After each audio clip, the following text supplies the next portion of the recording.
Namun, bagaimana kita itu suruh berbakti kepada orang tua? Kita tidak minta dibuat malah dibikin.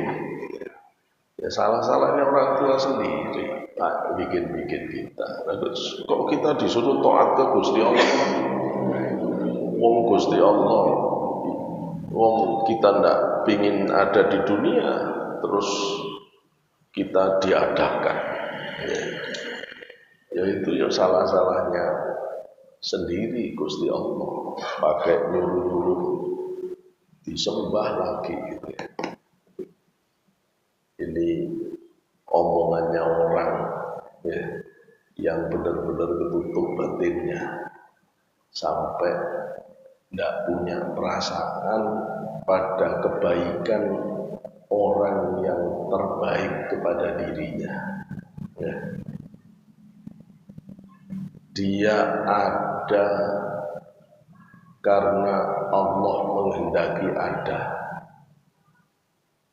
Saya tidak pernah menghendaki ada ya. Memang siapa yang punya kehendak dalam kehidupan? Juga semua yang kalau ngomong hakikat yang punya kehendak ya Gusti Allah. Juga ada. Terus seandainya terus kalau Allah menghendaki ada, terus sampean mau apa? Ayo tak tantang sekalian. Sampean mau tidak ada? Ya tidak akan bisa. Kalau Allah menghendaki ada, sampean tidak akan pernah bisa tidak ada. Kehendak Allah akan menang terhadap apapun. Allah menghendaki iblis masuk neraka, terus bisa apa iblis? Ya nggak bisa apa-apa. Semua kita ini terpaksa dengan kehendak Allah. Terpaksa dengan kehendak Allah. Ya memang nggak ada yang punya kehendak. Siapa yang punya kehendak di dunia ini? Ya cuma Gusti Allah. Kita cuma menjalankan kehendak Allah. Betul ya. Kita menjalankan kehendak Allah. Nah terus Gusti Allah menghendaki kita ibadah. Kamu sampai tidak mau ibadah. Nah sampai terus sekarang kan mau main dengan kehendak sendiri untuk menentang kehendak Allah. Ya terus kan kalau berani, dulu ya. Kalau berani, kalau nekat. Anak yang mengatakan aku tidak taat ke orang tua, orang tua yang punya kehendak bukan aku kok. Ini anak yang mati rasa, mati rasa. Nanti kalau dia jadi orang tua, baru tahu rasa dia, baru tahu rasa. Omongan orang begini ini, omongan orang yang tidak pernah punya perasaan. Nanti kalau dia jadi pimpinan, kemudian terus dilawan anak buahnya, terus dia bilang kamu itu harus taat. Nah, kenapa aku harus taat? Loh karena saya pimpinan di sini. Ya urusanmu. Loh kamu kan yang bayar aku. Lah aku kan udah kerja. Baru stres dia kalau dibegitukan. Kamu kerja sendiri. Ini harta-hartamu sendiri. Nanti semua anak-anaknya tidak ada yang mau taat. Sampai semua makhluk tidak ada yang mau melayani dia. Untuk apa aku melayani kamu? Wong aku tak disuruh Gusti Allah melayani kamu. Jadi rumah sendiri orang itu nanti. Orang itu diuji oleh Allah. Semua kita ini diuji. Ya tidak ada orang yang bisa punya kehendak bebas semau-maunya dalam hidup ini. Allah yang memberikan ujian. Siapa yang bisa milih untuk lahir di sini jadi anaknya ini jadi anak? Tidak ada ya, semua kita diuji. Ya, semua kita ini diuji oleh Allah untuk diukur siapa orang yang baik sejati, siapa orang yang buruk sejati itu. Ya. Allah mau menilai karena Allah mau memberikan balasan yang setimpal dengan apa yang orang itu lakukan. Ya. Sampai bisa bayangin tak anak yang menyangkal orang tua dengan pertanyaan itu. Saya bisa bayangkan ya apa sakitnya seorang ibu yang disoal anaknya ketika disuruh taat terus dia ngomong, ya, aku nggak butuh hidup, salah-salahmu sendiri melahirkan aku. Kira-kira ya apa masalah itu? Tak pateni mari kalau gitu kan. Apa dikira ndak bisa aku lahir cepet langsung neket awakmu? Ya, kalau kaku-kakuan begitu, sudah berkali-kali kesempatan orang tua untuk menghabisi kamu, cuma itu tidak dilakukan karena kasih sayang. Apakah keberadaanmu yang terlahir dengan tumpukan kasih sayang itu harus dibalas dengan pengabaian dan penafian? Siapa orang yang paling tidak tahu terima kasih selain dirimu? Ya begitu jatuhnya. Orang dikasih segala sesuatu untuk bisa mentasyakuri, kok malah nyengal mempertanyakan keberadaan dirinya. Kalau kamu nanya, kenapa saya ini ada? Ya kalau tak orang pangeran, tanya ke Allah, kenapa kamu ada? Paling begitu nanya Allah, kenapa saya ini ada? Kamu ingin tahu jawabannya, langsung ke neraka. Neraka akan tanya kamu, ya. Itu hakku yang tidak butuh pertanyaanmu, kata Allah. Ya. Allah mengatakan di Quran, aku ini tidak butuh kamu tanya mengapa, karena semua tindakanku itu sudah berdasarkan kebijakan yang sempurna. Ya. Allah mengatakan di Quran itu, bukan aku yang harus kamu tanya, kamu yang nanti bakal tak tanyai. Loh, kalau orang mau menggugat, ya semuanya bisa digugat secara pikiran. Ya, kenapa Gusti Allah menjadikan iblis itu ahli neraka? Kan Gusti Allah tega banget. Oh, iblis sudah ibadah sebegitu banyaknya, tahu-tahu jadi ahli neraka. Susah terus itu. Orang pertanyaan tadi ini, ya, kalau kita lihat sumbernya orang yang bertanya begini ini dari mana? Dari iblis. Dari iblis yang menggugat tentang otoritas Allah di dalam menentukan segala sesuatu. Terus sekarang kalau itu dijawab dengan otoritas mutlak Allah, terus kalau Allah menciptakan A, tidak menciptakan B, menentukan A, tidak menentukan B, kamu mau apa? Mau semuanya itu loh miliknya Allah, termasuk kamu itu loh miliknya Allah. Dan suka-suka Gusti Allah, mau dijadikan miskin, mau jadi kaya, urusan apa kamu sama Allah? Kalau saya punya tanah, urusan saya, mau tak jadikan boneka, mau tak jadikan pot, mau tak jadikan, urusan saya. Kamu mau kita ini. Terus bonekanya, terus tanahnya bilang, kenapa aku dijadikan pot? Aku tidak ingin jadi pot. Ya kata saya, ya terserah aku. Kamu tidak punya kuasa apa-apa. Kamu ini aku yang memiliki. Gitu loh ya. Kita tidak punya apa-apa. Itu kalau hakiki-hakikiah. Ya. Pertanyaan itu harus diuji dengan jawaban hakiki itu. Tidak ada. Kita itu milik Allah. Semua milik Allah. Dan kita berada di dalam kudrah iradahnya Allah. Dan Allah menghendaki apa, ya itu yang akan terjadi. Ya, cuma Allah punya aturan di mana kita disuruh ikut aturan Allah itu. Yang dengan itu Allah nanti akan klasifikasi orang dengan balasan yang sudah disiapkan. Siapa yang surga, siapa yang neraka, dan seterusnya.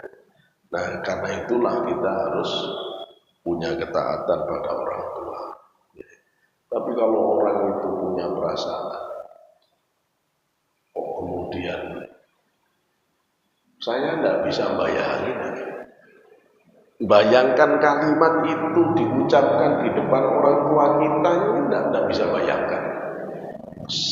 Sekasar apa batin orang sampai bisa ngomong begitu, saya nggak bisa bayangkan. Ya. Kecuali kalau orang pasaran, orang tidak pernah ngaji, hatinya keras, Ya bisa ngomong begitu. Nah, kalau orang ngerti batin itu terlalu besar haknya orang tua kepada anak itu untuk bisa hadir di dunia ini, difasilitasi, dididik, semuanya. Orang tua mempertaruhkan segalanya untuk hadirnya anak, untuk kemuliaan anak, dan seterusnya. Itu tidak ada yang lebih baik kecuali dibalas dengan kebaikan. Ya. Sampai-sampai Allah sendiri yang mengajarkan wa qadha rabbuka alla ta'budu illa iyyah wa bil walidaini ihsana imma yablughanna indaka al-kibara ahaduhuma aw kilahuma fala taqul lahumā uff wa la tanharhumā wa qul lahumā qawlan karīmā wakhfid lahumā janaha dhulli minar rahmah. Itu Allah ngajari sampai kalau orang tua itu sudah tua, jangan ngomong jangan bantah, jangan ngomong keras, membentak, ngomong yang bagus ke orang tua. Letakkan sayapmu, rendahkan sayapmu, ngadepi orang tua itu, lepas pangkat jabatan, bah kamu profesor, bah kamu doktor, bah kamu kiai, bah kamu pejabat, bah kamu jenderal, di depan orang tua lepas semuanya, kamu bukan siapa-siapa kecuali anak saja. Begitu. Kok bisa? Tidak ada satu wali pun yang mencapai derajat wali kecuali karena bagusnya hormat orang tua. Dan tidak ada orang paling terhina di muka bumi ini kecuali orang yang berani pada orang tua. Ayo taruhan sama saya, jangan lihat orang yang berani durhaka pada orang tua, berani ngomong kayak tadi di depan orang tua. Ngapain ngomong? Sana urus sendiri. Ayo tak lihat, kita saksikan. Lah sampai lihat cerita hidupnya, tak dia deledel nang pangeran. Tidak akan pernah punya kebahagiaan dalam hidup. Sengsara itu hidupnya. Uangnya kaya, sengsara, amburadul. Kalau tidak kena penyakit berat. Kalau tidak musibah bertubi-tubi. Akhirnya su'ul khotimah. Akhirnya su'ul khotimah. Dan itu yang akan terjadi. Lihat Alqamah. Alqamah itu Pak, sahabat Rasulullah belum pernah terlambat takbiratul ihram. Tidak pernah. Takbiratul ihram terlambat, apalagi sholat jamaah. Dia selalu sholat jamaah. Takbiratul ihram tidak pernah terlambat. Belum pernah satu kali pun terlambat ikut perang. Perang selalu ikut, sholat selalu jamaah. Imamnya Rasulullah tidak pernah terlambat takbiratul ihram. Jangan bayangin kayak apa tingginya derajat orang ini. Ternyata waktu mau nazar mengucapkan la ilaha illallah gak bisa. Bingung sahabat, ini kan orang ahli ibadah, sahabat Rasul kok gak bisa la ilaha illallah, ini gimana?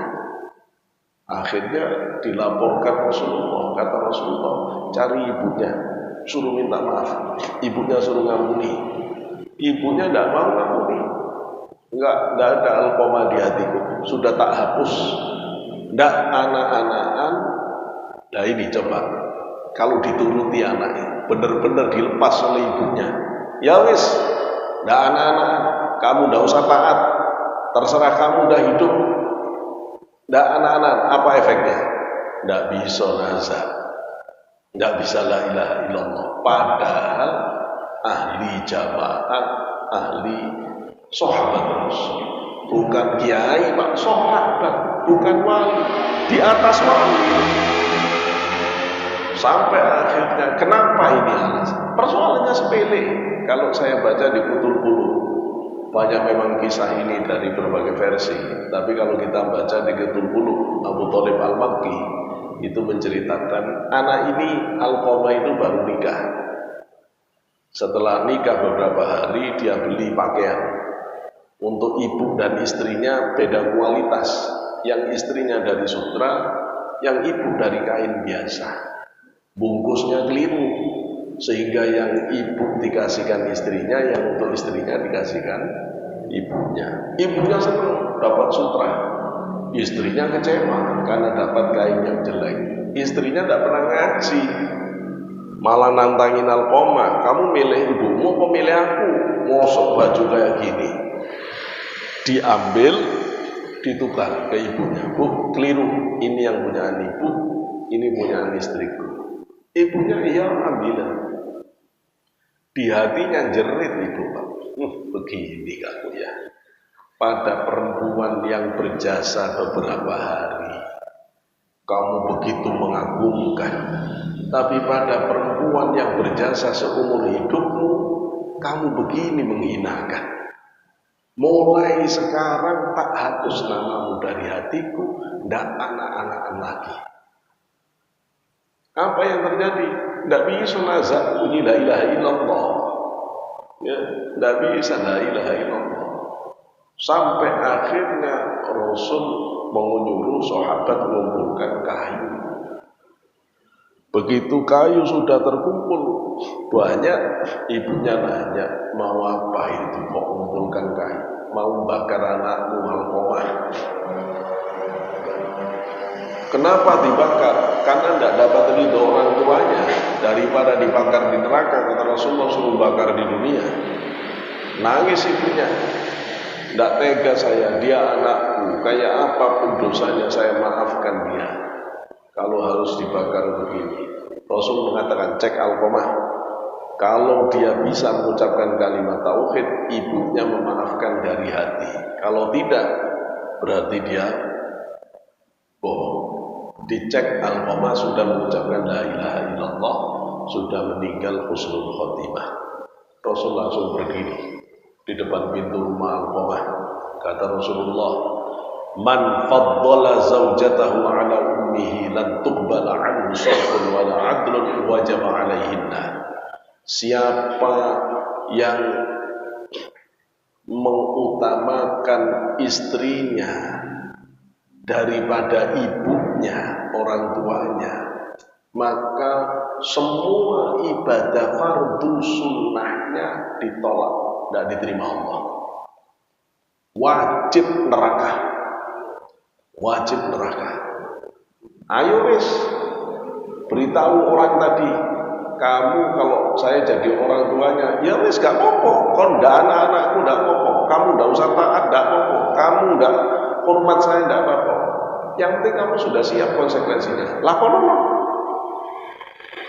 Nazak beli wisata baru tahu. Di rumah saya ada kasus nyata. Ibu sambung, bukan ibu langsung, yang ngurusi dia dari kecil, ibu tiri, tapi baik sekali. Ibunya itu sholihah, ahli ibadah, putranya kiai besar, cucunya wali. Terus anak tiri pada saat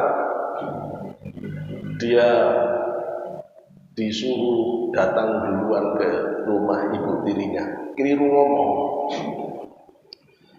Kamu kok enggak pernah ke rumah ibumu, ibu tiri? Allah, bukan dia yang melahirkan kepala saya.